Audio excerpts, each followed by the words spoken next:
again from Osaka, and today I have a beautiful ladies from all over the world to be a guest of Vicky Mongolia podcast. And my next guest is beautiful, my friend Gala from Cyprus, and she is representing Cyprus country in this global summit. And thank you for accepting my invitation. Thank you so much for inviting me. Thank you. I heard that you were originally from Russia. Yes. What did you bring here?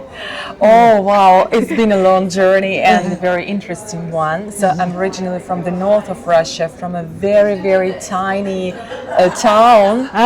And there were like no perspectives, to be honest. You know, I was studying hard, and then I moved to St. Petersburg, which is quite a big city, a very beautiful city in the north of Russia.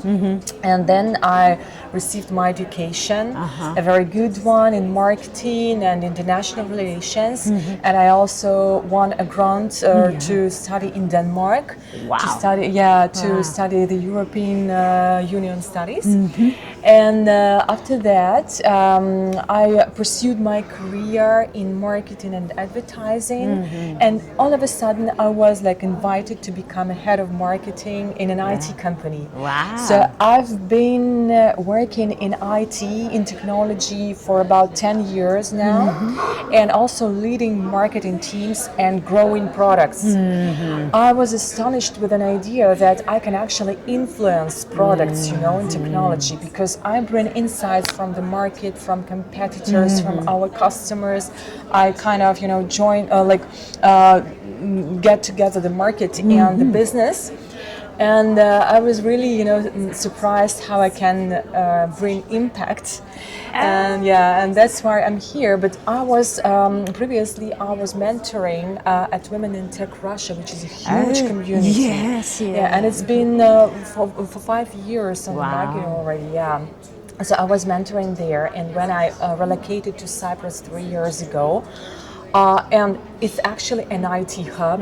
There are a lot of technology companies based there, and my company I'm working for as the Chief Marketing Officer at Stera. It's a global advertising technology company based in Cyprus, and it was born in Cyprus. So when I relocated there, I was like, okay, but there are no women supported or like women empowered communities at all. And it's a huge IT hub.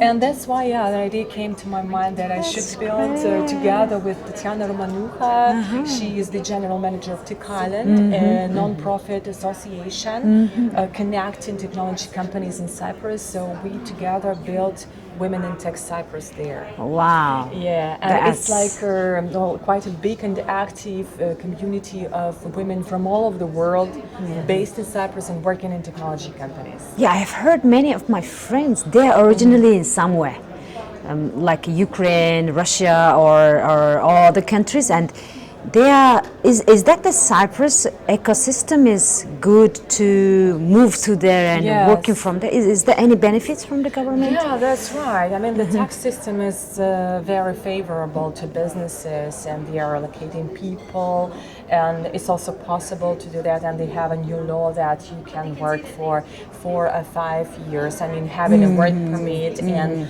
being a key personnel in technology companies, and then you can submit your application to claim your passport, your citizenship in Cyprus. And it's really nice for many people, not only Russian speaking, but from all over the world, you know, like third-party nationals, they're moving there and receiving a lot more opportunities. Yeah, we know Cyprus as like Kipr, right? Yeah, Kipr, same Kipr, like Russian, right? Kipr. And what's the secret to creating such a nice ecosystem for the foreigners to remotely working from Cyprus? What is the secret? They have a digital nomad visa now. I think they had it before, but then kind of like froze it for some reason, and now you have an opportunity to work there. But I think the minimum salary should be the minimum income should be 3,500 euros, which is higher than, for example, in Portugal and Spain. Yes. 3,000. And Another question. When you are running this community women in tech branch in the Cyprus, is there any barrier or is there any belief system you need to fight in Cyprus? Of course, like I think everywhere else, you know, the Cyprus society is quite traditional, just like maybe in Russia and many other countries, you know, and Cyprus has a very strategic, I would like to say, location between Europe and Asia. So it has, you know, trades from all those nations around. And of course, for many reasons, you can see that on board of directors in many technology companies, they're mostly men.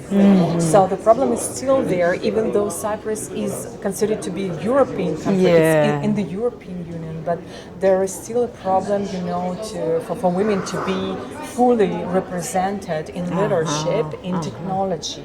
Well, speaking about, for example, my company, Esther, we have more than 25% of engineers who are women, and it's a high, you know, compared to other countries. Compared to other countries, and more than 50% of women are working in our company, but it's not the case with many other, you know, organizations, and there is still a lot of work to do. So we are there to promote, and it's so great that, you know, you can see like Cyprus, Russian-speaking women from Latin America, from Africa, all across the globe, based there and working all together towards, you know, gender equity and diversity. And there's a lot of work to do. Yesterday during the panel discussion, the lady from Kenya, Melina, right, the bank lady, she said that I'm so lucky to born in Africa. And why? Because there are plenty of problems need to solve. Like that, right? So we have plenty of things to do together. Seems like challenging, but it's nice to be helping to the people, solving their problem, right? And what's the problem in Cyprus for the young people to come to the STEM sector? What's your opinion? Well, we are partnering with many female-led organizations, non-profit organizations like Girls in STEM Academy or Google Women Tech Makers, towards resolving the problem with access to technology for the girls based in rural areas, for example. So not so many really know about the opportunities technology may suggest, and that there are so many programs free of charge, and you can, you know, seriously consider technology to be your career and to be highly paid as well in technology. Not so many girls, you know, are considering tech as their career path, unfortunately. And so we have to first promote the idea of avoiding biases in the childhood. So first we're working with like a family level, society level, you know, so that to promote the idea of technology career for girls. Then we should work on acquisition because, okay, for example, my HR department keeps on telling me, okay, Gala, we are glad, you know, to hire more women in tech, but there are not so many applications for our vacancies, you know. Women may have like lower confidence for sure, and we have to work with it as well. That's what we're doing, you know, offering a lot of educational workshops and programs in Cyprus. But also we are there to promote the idea like of that you can pursue your technology career. But the next problem arises when we're talking about retention, because when women are there, and if they are, for example, consider leadership roles, it's a huge challenge for them to balance families, their projects, I don't know, like side projects, maybe charitable ones, and their career in technology, specifically leadership roles, because you have to be responsible for a lot of people, you know. And here is what, where we can, you know, join our forces with the government, with businesses, like big corporations, to provide specific programs like flexible work arrangements, and to build the supporting system for women who would like to remain in the technology, but they would like to also realize themselves in family and other projects, you know. Thank you for sharing all those incredible things, because I don't know, you know, it's like we divide the countries like regionally, for example, Central Asia, Southeast Asia, and Africa. And each and every region have their own very unique problem, have a unique solution, right?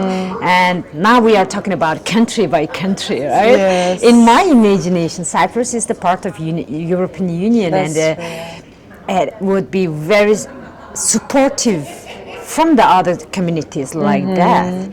But after I hear your opinion about it, yeah, it's the same. Yeah, like, it's the same. Yeah, like Mongolia, we have our own problem, and Cyprus also has its own problem, right? That's great, and thank you for your time and effort, and thank you for your contribution for this community, because it doesn't matter where you're from, it doesn't matter where are you, and being there and representing all those beautiful girls and women here is the big achievement already, right? Oh, I'm so happy about it. Yeah, thank you so much. You know, like it's been a really interesting path from that tiny town, you know, and a very shy girl to where I am now, talking to you. And thanks a lot for having me. I'm so happy to be part of Women in Tech Global. It's You an have to amazing write a book community. about you. Well, maybe one day. Yeah, because you know it's very interesting. It seems like I was born in Gobi Desert of Mongolia, and it's very rural area, right? And I moved to the capital city. Those stories are very always empowering girls. Like Yes. nowadays, they are living there, right? So I always love to share my story that you are not a strange one. You are the part of this big community. So be courage. Talk about yourself, move forward, learn something new, and you also the great example of that. Yeah, that's what I actually wanted to share, you know, just be brave and do not ever think that this is not for you. That this success or this part of the, you know, global movement or something really great in your life, that it's not for you, that you don't deserve it. You deserve everything you want. Just go and have it. Thank you so much. Thank you so much. And good luck, and maybe next year we're gonna meet again and we're gonna discuss about what you have done for since we met. Recently we've launched a mentorship program. Wow. Yeah, it was built by the community and for the communities. That's great. Yeah, it's based, well, we have like a website with a catalog of mentors from different domains, you know, areas of knowledge, and you can also submit your request as a mentee and find any mentor you would like to connect with using a Telegram bot. It's very easy, you know, like it's a digital product. I would say it's kind of a startup even. So we are very proud of what we are doing, but still, there is a lot of work to do. That's great, And we have, and it's great that we connect here with other chapters, you know, to learn from and to exchange our experience. Thank you so much for my audience. Thank you. Thank you, Gala, to be here. Thanks a lot. Good luck. Bye. Bye.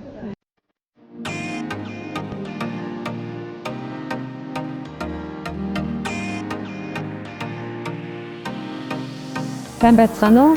Мэдээлэл технологийн Microsoft сургуулийн хамтран үүсгэн байгуулагч их сайхан байна. Мэдээллийн технологи дэлхийд дахинаа маш хурдтай хөгжиж байгаа.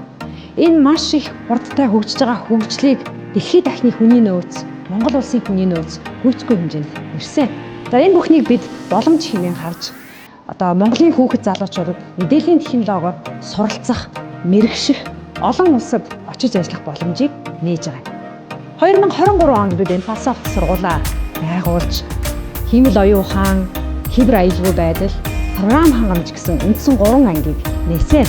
Мэдээллийн технологийн чиглэлд суралцж байгаа оюутнууд маань зөвхөн одоо төгсөөд өөрийнхөө мэргэжлээр ажиллах бус бүх салбарт шингэн орж эндээс сурсан мэдсэн зүйлээ амьдрал дээр бодтойгоор хэрэгжүүлэх бүрэн боломжтой. Мөн манай оюутнууд маань төгсөхдөө англи хэл болон япон хэлний хос гадаад хэлийг эзэмшээд бизнесийн япон хэл, бизнесийн англи хэлний түвшинд эзэмших бүрэн боломжтой.